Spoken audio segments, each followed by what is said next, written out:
Welcome. This is the Living a Revenue Culture podcast. For those of you who've been with us for a while, you know that this was originally created by the Revenue Game. And just this year, the Revenue Game merged with TTI Success Insights. So now we not only address what the Revenue Game was good at, applying revenue science to create a business context to make it easy for your people to succeed, but now we're combined with TTI, who knows how to optimize people. They've been doing that for 40 years. The Revenue Game's been doing revenue science for 35 years. That's a lot of years to figure out how to get this stuff right. So today, what we're going to do, this is a new podcast for us. Actually, the 2 or 3 of the last ones we've done have been new. Hopefully you all saw Andrew Sykes, and we did 2 with Andrew. We've never done 2 before with anybody. His stuff is great, and if you haven't seen it, please go back and look at it. And before that, we did Stephanie Bauer, and Stephanie's stuff was also spectacular. So make sure you see both of those recent ones, because they're going to talk about things you're probably not going to hear anyplace else, and they are really, really good. But today we're also going to do something we've never done before. When we talk about revenue science and we talk about living a revenue culture, some people think that's good consultant speak. You know, that's easy stuff for you to say, and you want me to call you and hire you, be my fractional chief revenue officer, or help me create a revenue culture, and you're going to charge me a bunch of money. Well, maybe I'd love to have you call me, but that's not where this comes from. The SmartRev is really almost 40 years of my work, and it's now combined with TTI, so it's combined with over 40 years of their work. And how that's come to live in the world today is, I want to share, I have a new book, and it's called SmartRev, and it's written jointly with Jody Sherwood. Now, those of you who are listening can't see the book, and it's a really cool cover, and if you look it up on Amazon, you won't have any trouble finding it, because it's yellow and it's got a brain with sunglasses on it, so it's kind of a cool cover.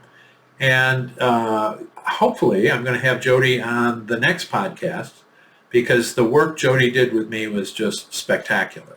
So any of you who are thinking about writing a book, I strongly suggest, there's lots of people that want to help you with a book, and I've talked to many of them, but this is the first time I've found somebody who really made this easy, and the result was powerful, and candidly, it's a good book. And coming from somebody to say it's a good book who wrote 2 bad ones, I know what bad ones are like. I never even got them out of the manuscript phase.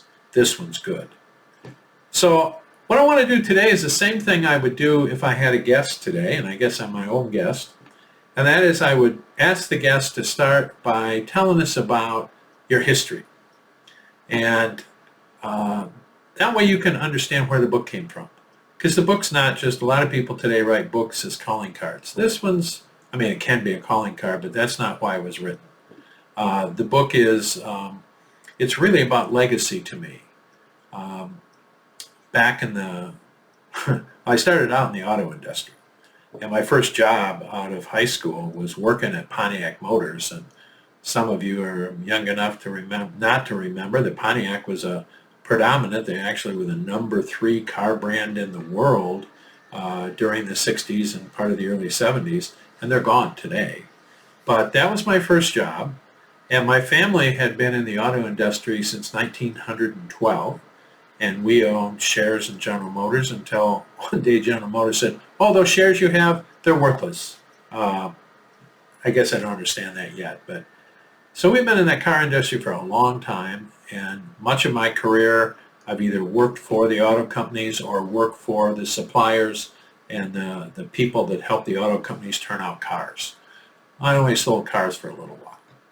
So the experience in the auto industry taught me a lot of what in the book you're going to see is called dumb stuff. And dumb stuff isn't insulting the human, it's addressing decisions organizations make that if they knew other facts, they would go, I'd never decide to do that. So when we make a decision using often what we call myths, and myths, and you'll see that in the book as well, are called partially true evidence, where in one case this thing worked, but then we try and apply it everywhere. So started in the auto industry and spent some time supporting the auto industry with a company called McDonnell Douglas, who many of you may know as they build airplanes. And in the fighter jet side, the F-15, the F-18, the Harrier jet, the one that takes off like a helicopter from the movie with Arnold Schwarzenegger. And they also had a $1.5 billion division technology group, which I was in part of.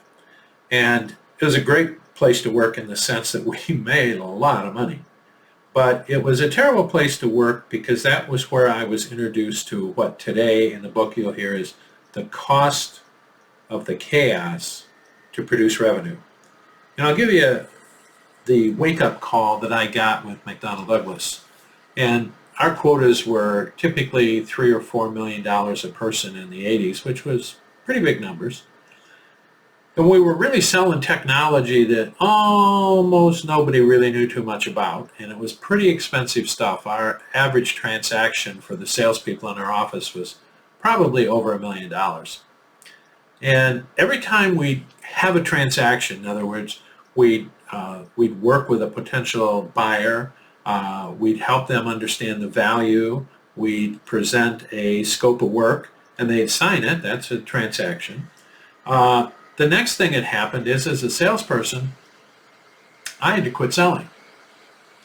I mean, I had to stop all of my selling process for approximately 6 weeks because it took me 6 weeks to make sure that contract that we just signed was actually entered into our system correctly. Not by me.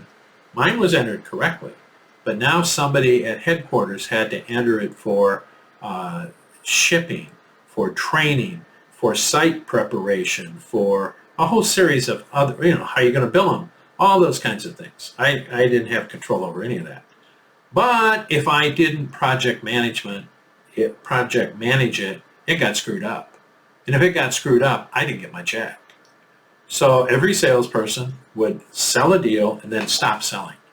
And those of you who've been salespeople know stop selling means the other deals you're working on aren't moving forward.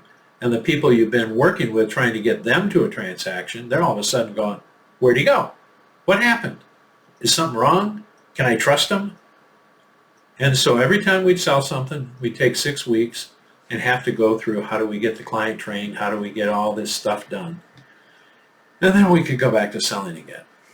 And it was so interesting because I kept talking to management and saying, look, just hire me back then at $15 an hour. That was a fairly decent wage. We could hire somebody that could do that for our whole office, for all 8 of us. And that meant 8 times 18 weeks a year, we'd have additional selling time in the field, and the momentum we had would have gone forward. But our company didn't get it. They just thought that was silly. We didn't have to worry about it. Everything was okay. And what I realized was I could have sold twice as much if my company understood what we were doing. If what we call today, if they understood a revenue roadmap, which you'll see in the book, and they understood flow, and they understood designing their processes from buyer first so that the buyer's being delighted and receiving maximum value that they'll pay us for. Those are also things you'll see in the book. I had to taken a twice the size quota. I'd have probably sold two and a half to 3 times as much as I sold, and that would have happened for all 250 people across the country. But the company didn't get it. Now, I talked about that's the predecessor to the cost of chaos. And I talked about being in the auto industry, and at that period of time, the auto industry, after 40 years, after the end of World War II till the mid-'80s, had virtually no competition. But in the 80s, the Japanese showed up, and the Germans were on a resurgence from where they'd been before the world. And so Mercedes and BMW and Volkswagen were starting to come back in a big way. And so when you looked at American auto industry with all this craziness going on, with all this what we call today cost of chaos, pretty soon, it didn't take too long before the auto industry is figuring out how to scrimp and save. And they were famous for beating up their suppliers. And those suppliers were my friends and neighbors that I grew up with that owned a little tool and die shop, or they created screws or screw machines or other things that were critical to the auto industry. But now the auto industry tried to get their profits from the people doing their work. And to make a long story short, they put a lot of companies out of business. And I watched my friends lose their savings, lose their retirement, lose their job, and those who own companies, a lot of them lost their companies. A day I'll never forget is walking in with my father-in-law to the company he had worked for about 40 years, a really nice second-generation tool and die shop. Probably employed 150 people or supported 150 families. And because they didn't understand what was going on or how to deal with it, they didn't know the things that you'll learn in the book. When I went in there with him that day, he was the controller for the company. He told me how he had just sold all the equipment in the place. He'd sold all the materials nobody wanted as scrap. He'd given everybody their severance. And he was there that day to put his stuff in his corrugated box and lock the place up for the last time because the building had been sold. And when you think of 150 families that now don't have, and many of them had worked there their whole lives, you don't have a job. You don't have insurance. And the skill set you have, you're not sure who wants it anymore. That's all scary stuff. And that's when creating this book became important to me, because that problem hasn't changed. Businesses need to understand how to apply revenue science, how to create a context so you can manage. It doesn't always solve these problems, but it would solve it for most people most of the time. So those were the things that got us started. And we took a look at what we'd learned, what I'd learned as somebody who was very good at selling very expensive technology that probably the person I was calling had no idea it even existed or what to do with it. That it was going to cost them $1 million or $2 million or $500,000 or whatever the number was. And we said, okay, if I don't want to work at McDonnell Douglas anymore, because this place is crazy, and that's what I told my boss when I quit, you guys are crazy. I created a company. And the company was all about how do I apply. Back then, we would have used language like Six Sigma thinking or lean thinking or theory of constraints or TQM, total quality management, that the Japanese and others were using to really destroy the American auto industry. How could we apply that thinking to revenue? Because if you think about a supply chain for Toyota, for example, and you may be familiar with what's called the Toyota Way, which is a combination of Six Sigma and Lean and theory of constraints, they manage a supply chain at a Six Sigma level of success across tens of thousands of suppliers and hundreds of thousands of human beings. Now that's amazing. And they're on multiple continents. So if you can do that with a supply chain and a manufacturing system, why can't we get sales and marketing to play well together?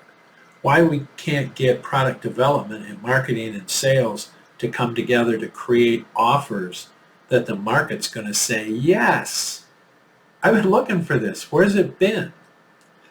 And so that was the idea, that there was an opportunity to create this whole new approach to managing revenue generation with as much discipline, with as much intentionality, with metrics, as we manage supply chain and manufacturing.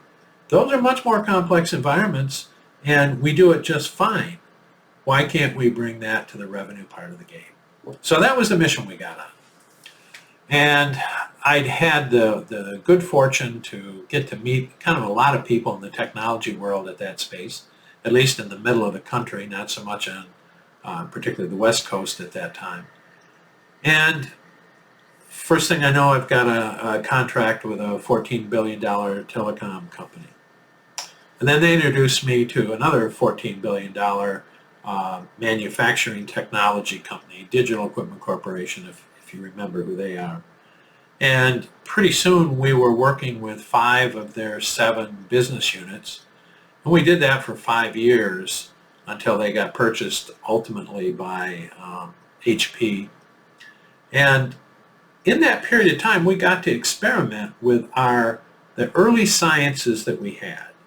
And the early sciences were really a combination of, then we called it bell curve, but today we call it value life cycle, which is really the fact that innovation is created and only a few people care because it's new and it's scary and it's expensive. And then eventually it becomes a household name and the price goes down and everybody gets involved in it. And the whole idea of the revenue culture, or the other way to think about that's revenue mindset. The fact that you can't have, good salespeople are great, but every big sales organization I ever worked in or consulted for, they had one set of language that was universal. Every time you'd get more than 2 salespeople in the same room at the same time, they'd start talking about the Sales Prevention Bureau. It was their way of saying their company kept screwing them up. Their company kept making their jobs hard, difficult, impossible. Their company didn't understand them, had no idea what their market, their buyers wanted. And so the company's policies, procedures just got really ugly from a sales standpoint and from a customer standpoint. And so that kind of wakes you up and you go, my gosh. So the company's culture is a bigger competitor than anybody we think is our competitor. It's trying to get through our own craziness, our own dumb stuff that's so hard. So that became our mantra, was how do we help you build this revenue mindset that creates a new culture for you? And we know that the value life cycle, the bell curve, predicts exactly what's going to happen next. So if we know what's going to happen next, and we're intentional about building our culture, wow, we could do some cool stuff. So we got to spend the next, from 1989 through about 2001, working with places like Johnson & Johnson, Ernst & Young, Siemens, Philips, AT&T. We fired them. They were no fun. And a number that you may have forgotten because they got bought. Bell South, Ameritech, Craig McCaw's company. And these were huge companies, multi-billion-dollar companies selling very complex technical stuff. So it was our opportunity to experiment with all this science that you're going to find in the book. And I tell you, it was scary because I'm sitting here, this kid from Michigan that went to Western Michigan University, and I'm in the room with Stanford and MIT and Harvard and Purdue and Michigan and all of these credentialed organizations where these people have master's degrees and PhDs, and I'm sitting there telling them what their revenue process should be and how their stuff should work. And it always worked because what we were telling them, they understood. They knew it was valid. And it was so valid that in one case for a company with 5,000 salespeople, I sat there with our head of sales and explained to him that if you want to sell new products, you cannot do it with your 5,000 people. I'm not going to go into the whole detail now, but the details are in the book, not of that transaction, but of why they couldn't do it and how they could do it if they took a completely new approach. And at that point, we actually became their outsourced sales launch team, and which was very cool. It was cool from the standpoint that it proved how valid our science was. But as a manager, I can tell you I didn't like managing a bunch of really talented, really creative, high energy, big ego salespeople.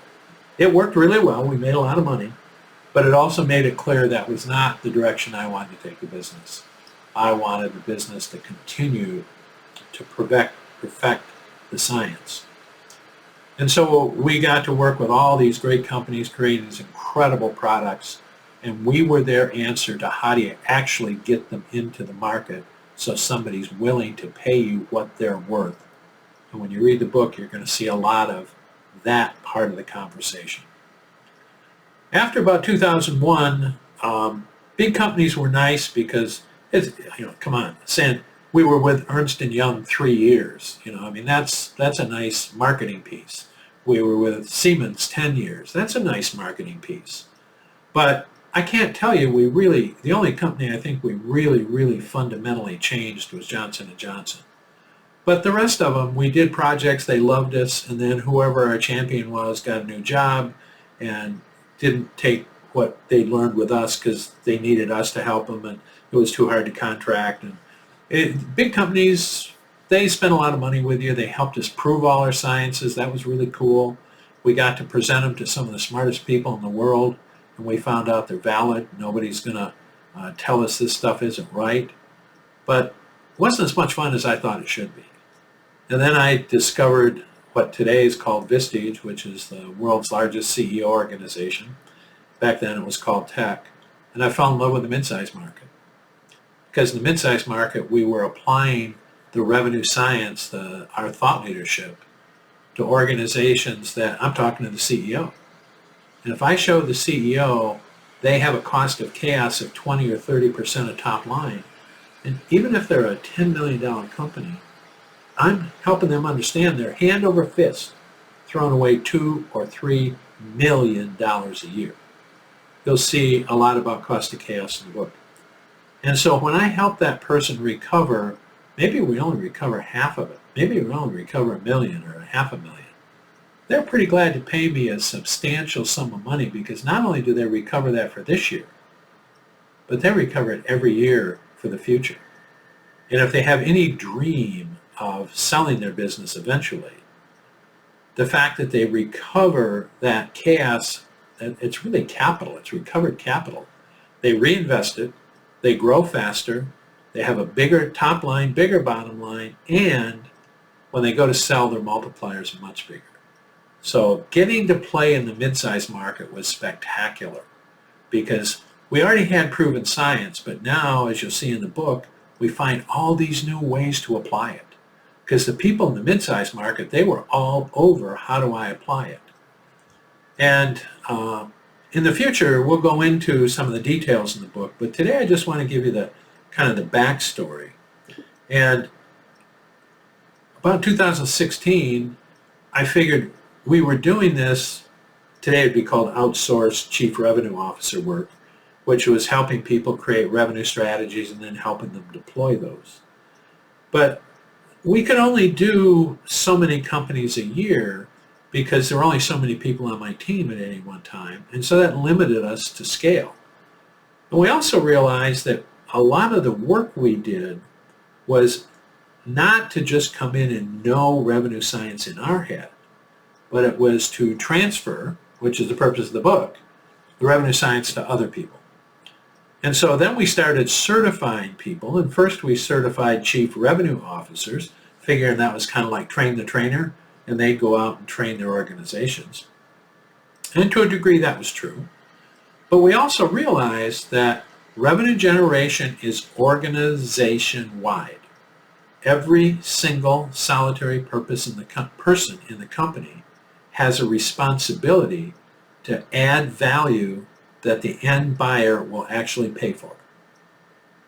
And if you have anybody in the company that's not adding value that a buyer will pay for, you have to ask yourself the question, why do I have them?